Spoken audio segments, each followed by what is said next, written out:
Good. Good. How'd you feel that win out there?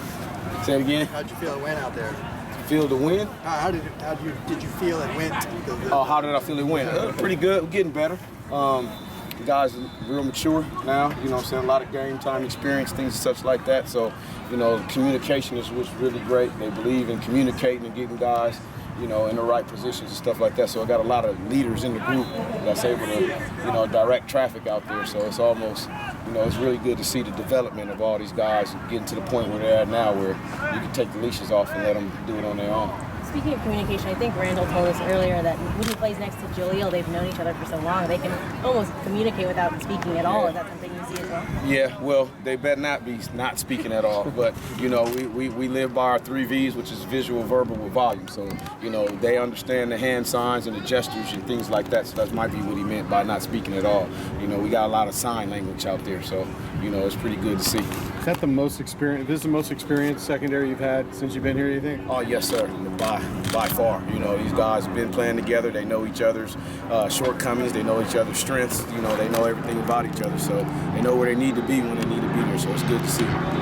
Fabian coming back, what does that mean? Oh, it's big because it does more so, which is underrated about Fabian. He's a great kid off the field. You know what I'm saying? He's a guy that's got him going in the weight room, in the meeting room. He can almost run the meeting himself, you know, with all the installs and different things we're doing. So he's pulling the young guys aside, and he's stern enough to correct the old guys too. So it's very, very good to see. You saw, when you went back and saw the film of him finishing that BYU game with the injury, how gutty was that? Just I mean, you know, you have to pull him out. You know, just little things like that. Fabian is a guy that, you know, he's gonna fight through whatever it is. So, you know, it's good. He's a warrior.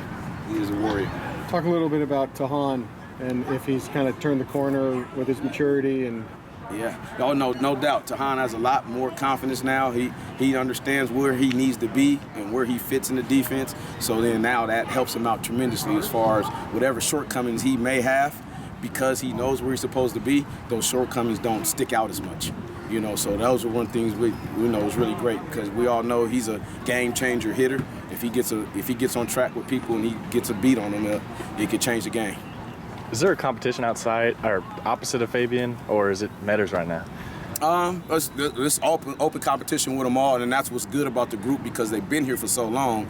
They know it doesn't matter who starts the first play of the game. We already know that doesn't matter. You know, at the end of the day, we're all going to play a lot of football, so it's just be ready for when you next man up.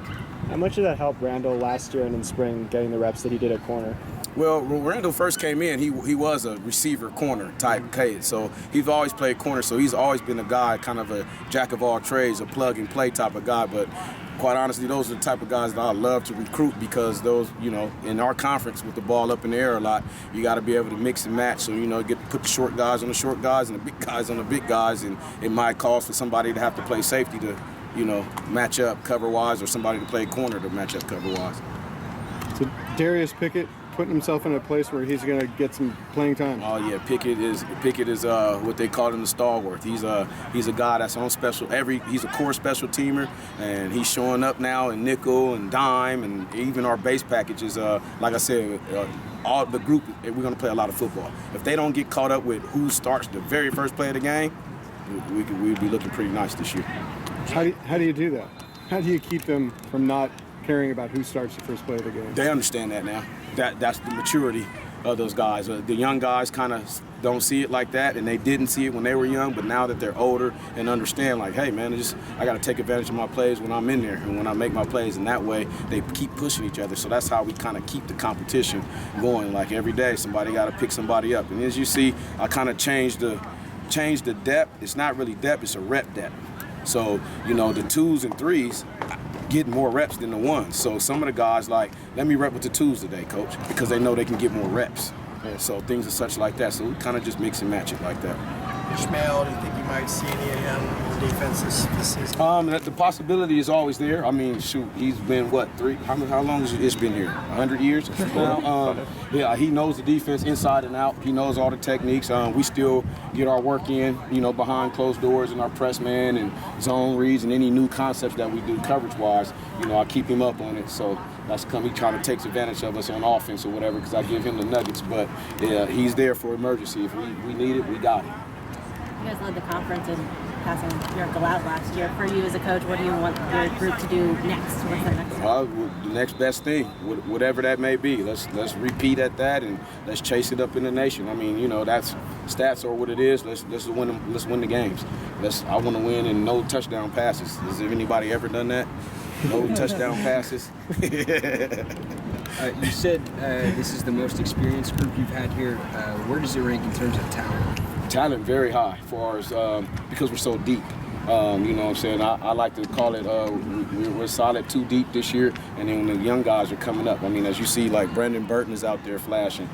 Keon Riley is a young guy, he's a little green, but the kid can run, and he's tough as nails and pretty smart, along with Brandon Burton. So those young guys are coming, not to mention, you got Deshaun Holiday, you got Colin Samuel. Those young guys they're right there. They're coming, and that's a tribute to the older guys pulling them guys along. So their development is going a lot faster than I kind of expected.